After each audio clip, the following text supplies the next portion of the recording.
I'm Dr. Devra Davis, and I'm here in Australia talking about my new book, Disconnect. I'm an epidemiologist and a toxicologist, a fellow of the American College of Epidemiology and formerly the American College of Toxicology. I worked in the Clinton administration. I was the founding director of the Board on Environmental Studies and Toxicology at the U.S. National Academy of Sciences, and that was the group that did the study recommending the ban on smoking on airplanes quite some time ago. But I'm really here because I'm deeply concerned about what we know now about microwave radiation and how it affects the developing brain and body. Recently, the cell phone industry has been issuing advisories itself. These are often buried inside phones, and they're telling you something very important that everyone has a right to know, which is a mobile phone is a two-way microwave radio. It's never been tested for safety for long-term use, and because of that, Telstra has now begun to issue advice about using a headset, using a speakerphone.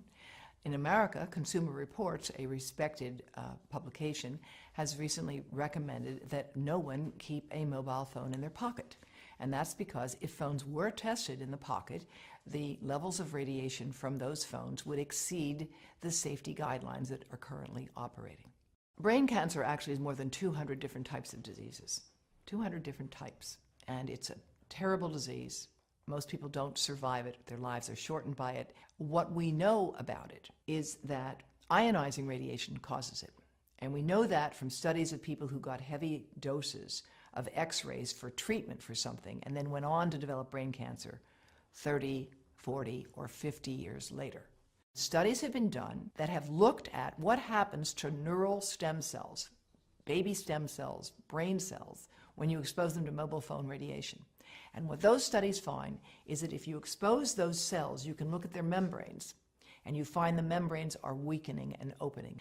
And all of these tests have experimentally indicated that mobile phone radiation can damage human brain cells, and it causes more damage to young human brain cells than to old human brain cells. Because when you put that phone here, your head is the antenna, and half of the radiation from the phone gets into you. That's the modeling work that we've done at Environmental Health Trust, which shows that a young brain will absorb the radiation almost all the way through the eye of a 3-year-old, and even an adult 34-year-old, it will still get into this part. And we are seeing effects of many different sorts as a consequence of this. Those who are on the front line of dealing with young children are deeply concerned about this at a professional level in the United States and around the world. In Israel, as well as France, as well as Belgium and Taiwan, there's an active government program to discourage the use of mobile devices by young children. There's a growing literature showing that prenatal exposure to mobile phone radiation causes serious defects in the offspring. Smaller brains, more brain damage, smaller livers, more liver damage, damage to skin cells as well. There are good reasons for concern about the long-term and short-term effects of mobile phone radiation, particularly on children, but especially on sperm. Now, the sperm studies have been developed in more than 7 different countries, and what they find is that the sperm that are exposed to current levels of mobile phone radiation die 3 times faster and have 3 times more damage on their DNA, indicating that mobile phone radiation is damaging to human sperm.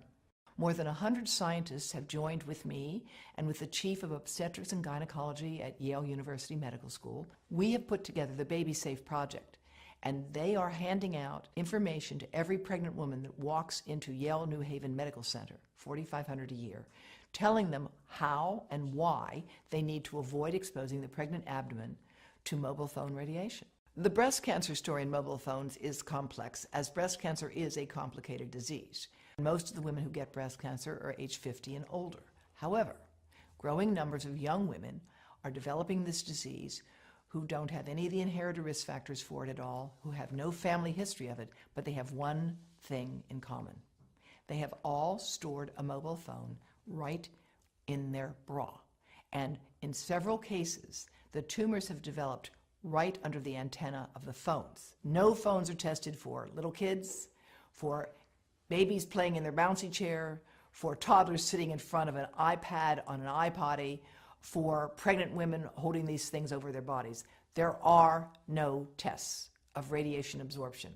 That's why we at Environmental Health Trust are doing that modeling now, and we would like to work, of course, with industry to further validate our models.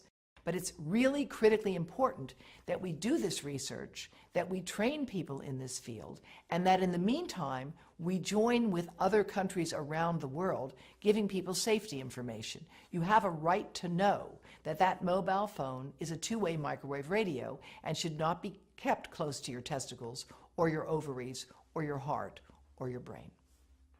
And where we are with this issue today is where we were with cars and seatbelts.